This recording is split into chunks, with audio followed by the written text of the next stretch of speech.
Hello everyone, Skids here, and today we're gonna take a look at top 10 Fallout New Vegas mods that came out in September of 2015.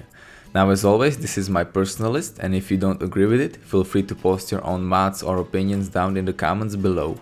And now let's get to it. Starting off, we've got Honest Art's Reborn by JamesAfloat. Now just like the name suggests, this mod is a complete rework of the Honest Arts DLC. Now the modder was a bit disappointed with the original DLC and so he decided to rework it. So if you ever played Honest Arts DLC, it doesn't really matter because this mod presents you a whole new story and only thing it shares is the Zion Canyon, Joshua Graham and some other few characters and tribes. And now we can start it off just like the original DLC by going to the Northern Passage and talking to people there. Now after that the story takes a whole different path and you're gonna have to help Legion find the burned man. Now since I don't want to spoil it, I won't talk about story anymore, but I personally liked it. I'm gonna be 100% honest here, I did not play through the whole DLC because I did not have that much time, but I played it for a few hours and I have to say I did enjoy it. The overall story and gameplay is different than it was in original. The new characters like Brutus or the whole Legion are very interesting and that can be also said about all the other characters and the story itself, which I also think was very good. Now of course, since it is a DLC, it will take you hours to complete and during that time you're gonna explore the whole Zion Canyon just like you did in the original. Now I was a little bit surprised that this mod didn't get as much as attention as I think it should, because like I said, it is an amazing mod. I mean, you basically get the whole new DLC for free and I definitely think you should go ahead and download it. Next up we have T60 Power Armor by Nekronom, Dragbody and Unoctium. Now this mod adds a new armor into the game and as you can see it is the power armor that appears in Fallout 4. Now you can find it in that cloud promontory and you have to complete the small quest to obtain it. Now as you can see it comes with completely new custom textures and meshes, both of which look amazing. I mean the texture quality was really good, there were a lot of scratches and other small details on it and I really think it fits in Mojave. Now the model was really cool as well. Whenever I walked in this armor I really felt like a tank and I think that modders managed to capture the feeling of walking in a power armor. Now this armor also has a few special functions. Now first of all, just like in Fallout 4, it doesn't fit in your backpack and whenever you exit it, instead of going into your apparel menu, it will stay where you unequipped it. Now after that you can add the home marker to it so that you can find it when you go away from it. Now I personally thought that was a really cool feature and it was also realistic because let's be honest, I really doubt that a power armor would fit in your backpack. And of course that is not all. Now as you can see the armor has its basic textures, but there are also a few other variants you can find in Mojave. Now you can find one at one of the trading posts and then there are also other 5 hidden throughout the Wasteland. Now the paints themselves also look unique and good and I think it is worth your time to try and find them. So overall a really cool looking power armor with a few interesting functions that I would definitely recommend. Coming up next we have Autumn Leaves by BaronVonChateau. Now this is yet another DLC sized quest mod that you can start off by finding Hypatia that is located near Novak. Now the quest itself is about the library that was created by a professor to preserve the old world's teachings, and since the professor was alone in the library when the bombs hit, he decided to create a few robots with their own personalities to take care of it. Now I think that the whole quest only happens in Hypatia itself and you will be spending few hours in this library. Now when it comes to the story, I thought it was really good. I mean you can feel that it was created by a professional or at least someone who has experience in writing. Now when it comes to gameplay, most of the game you are mainly talking to robots, finding clues, trying to solve mysteries, completing speed checks and stuff like that. Now I personally thought it was something a bit unique to this quest mod because most of the quest mods try to combine as much of combat and dialogue as possible. Now I did enjoy it, there is a lot to explore in this whole vault. The library itself looks amazing, I mean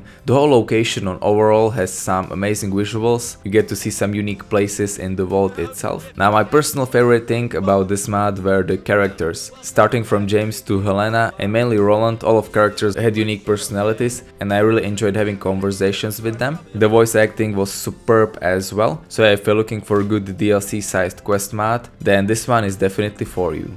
Moving on, we've got Five Nights at Vault 5 by ZuTheSkunk. Now, as you could guess from its name, this mod was inspired by Phenomenon of Five Nights at Freddy's. Now, I know that a lot of people don't like this game, but I still think you should give this mod a try because it was merely inspired by it. Now, you can begin this, you could say, quest mod by going to Vault 5 that can be located near the Northern Passage, where you can start the Honest Arts DLC. Now, inside of it you can find an arena which was designed specifically for this vault, and its main purpose was to see if the inhabitants of the vault could survive all 5 nights in it. Now, the rules for survival are quite simple. All you have to do is survive from midnight to 6 AM in the arena. Now, of course, it is not that easy. There are robots patrolling the hallways which you have to avoid, because if you will come in contact with them, your explosive collar will explode and you will of course die. Now, you can defend against these robots by closing the door as they chase you, but that will give you a small dose of radiation, so you cannot do that all the time. Now, other than just trying to avoid the robots, you also have to look out for the alarms. Now, when you will hear an alarm, you have to go to terminal and you have to disable it, or otherwise you will get a lethal dose of radiation every second. Now, when you combine all of these dangers, you will get a real horror experience in Fallout. I mean, I'm gonna be honest here, I did not manage to survive even one night without using cheats because it was really hardcore. Now, of course, the quest also has a story. You can hear bits of it after every night you complete. Now, there are in total 5 nights and 1 ultimate night that you can defeat, and you can also create a custom night if you feel like. Now, after that you can go and pick up your reward, which I think is worth your time. So if you ever enjoyed Five Nights at Freddy's, or if you want hardcore / horror experience in your Fallout, then I would definitely recommend this mod. I did enjoy it and I thought it was really unique.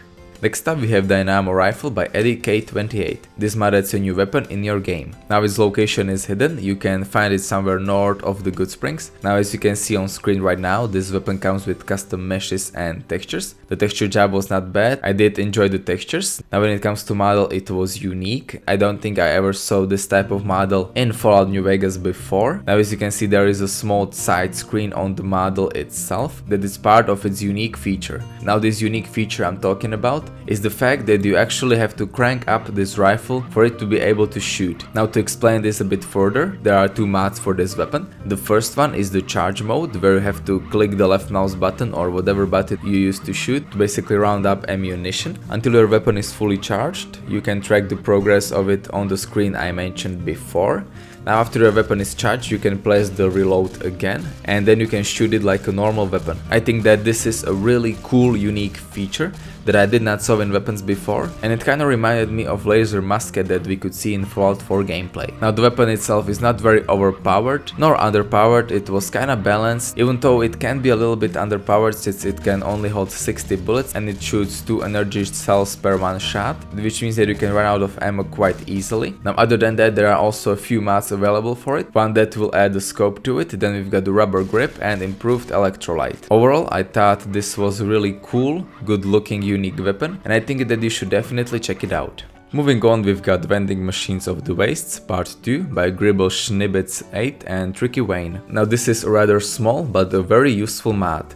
Just like the name says, it adds vending machines to the Wasteland. Now, you can find these new vending machines at various places. One weapon machine is located at Gunrunner's headquarters, and the ammo machine can be, for example, found in Novak in Cliff Briscoe's shop. Now, the basic functionality of these machines is of course to sell weapons and ammo. Now, I think that most of us already experienced the feeling where they wanted a certain weapon but they couldn't buy it because they were either low level or you could only find it on enemies or at any unique place. Now, this mod solves that by having all of the weapons that are currently in your game in this vending machine. Now, the great thing is that the weapons category also includes any weapon you have from the mods, so you no longer have to search for them if you just want to test them out. Now, another cool thing about this is that also you can buy all of the mods for your currently selected weapon, and on top of that you can also buy ammunition for it. What I also really like is that all of the weapons also have their stats displayed, how much they cost, how much damage they do, and other stuff like that. Now, another cool thing is that there is also a thing called Deal of the Day, which kinda reminded me of Borderlands Deal of the Day, where you could buy a selected weapon for a cheaper price. Now, the ammo vending machines only offer ammunition for sale, and you can also find magazine vending machines where you can now sell the magazines. And so yeah, I would definitely recommend this mod. I personally did enjoy it. As you can see, it also has its own custom models and textures, and I really did like it.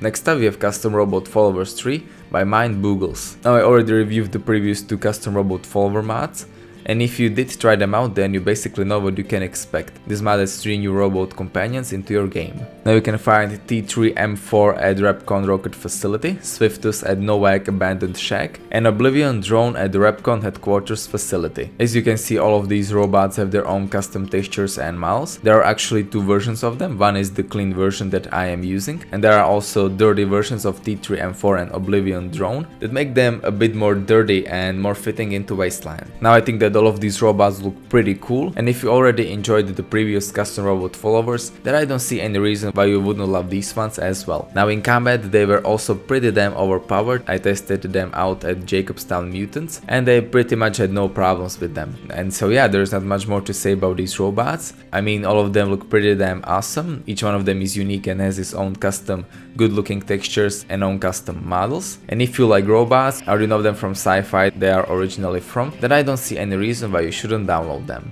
Moving on, we've got Vault 11, Story of the Sole Survivor by EA6T. Now as we all know, Vault 11 has a miserable history and there was only one survivor from this vault. Now in vanilla game we never knew what happened to him, but this mod however changes that. Now you can follow him after he came out of the vault and learn his story. Now you can of course begin this quest mod at Vault 11 and after that you can continue to find out what happened to him. Now this mod is very combat oriented. I mean, most of the time you will be fighting different monsters that had some meaning for the Vault Dweller himself, and by monsters I mean things like Cazadors, Deathclaws, Red Scorpions. Then you're gonna move on to human enemies, and like I said, there is a really ton of combat. I mean, like 80% of the mod is just the combat. It is also really hard, so unless your career is high level, then I do not recommend starting this mod just yet. You should level up your career before you attempt it. I personally did enjoy it. There were tons of enemies you could fight. I also really liked that there were always different type of enemies and that you weren't always fighting the same Red Scorpions or humans, and each of areas we went through meant something to the Vault Dweller himself. Now the story is also good and it gives you a good motivation to continue on the quest. And so if you wanna know what happened to the Vault Survivor and you do enjoy heavy combat oriented quest mods, then this one is definitely for you. Next up we have HK417 by 45 Long Colt. This mod adds a new weapon into your game. You can buy this weapon and all of its modification at Gun Runners, or you can find a unique version of it somewhere around Camp Guardian. Now the textures were really amazing, they were HD and even lagged my game a bit. Now there are tons and tons of details on them, especially on the barrel, and you can also find other interesting things on the rest of the gun as well. Now the model looked pretty good. It was of course modeled by a real life weapon, and so if you do enjoy Heckler & Koch production, you're definitely gonna love this gun. Now there are also modifications for it. One will add a scope to it and another one a silencer. Now the unique variant is called Nevada Strike and it has a different camo and it already has the attachment installed. Now when it comes to damage, the weapon was a little bit overpowered. I mean, I never had any trouble with enemies when I used it. I mean, you could see it in almost all of the combat situations in this whole video. It was really a little bit overpowered, but otherwise I really did enjoy it. Like I said, it has nice textures, model and also custom sounds if I'm correct. And if you do enjoy these real life weapons in your Fallout New Vegas, then I think that you should go ahead and check out this mod. And last but not least, we have NCR Overwatch Armor by Spiffyskytrooper. Now this one, just like its name says, adds a new armor into your game, and you can find it at Good Springs Cemetery. Now the armor itself doesn't have a new model, it is a retexture of Elite Riot gear that you can find in Lonesome Road DLC. However, that does not change the fact that it looks really badass, and the new textures look absolutely amazing. I especially love the helmet and the small writings on it, and the green goggles looked great as well. Now the texture of the armor itself looks pretty good as well, I did enjoy it. The combination of grey, red and black parts fits really well together. Now when it comes to statistics, it has I think same damage threshold as the Elite Riot gear it is based on, which means that it can protect you in battle without any problems. And overall I have to say I really did enjoy this armor. I mean, I know it is a texture of the armor that is already existing. The body texture makes it look really different and more unique, and like I said, the combination of color palette on the armor and the helmet make it worth your time, and I think that you should go ahead and definitely check it out. And yeah guys, I guess that's about it, so I hope you enjoyed this video. Leave a like if you did, tell me what you think about it in the comments, subscribe for more Fallout content, and I'll see you next time.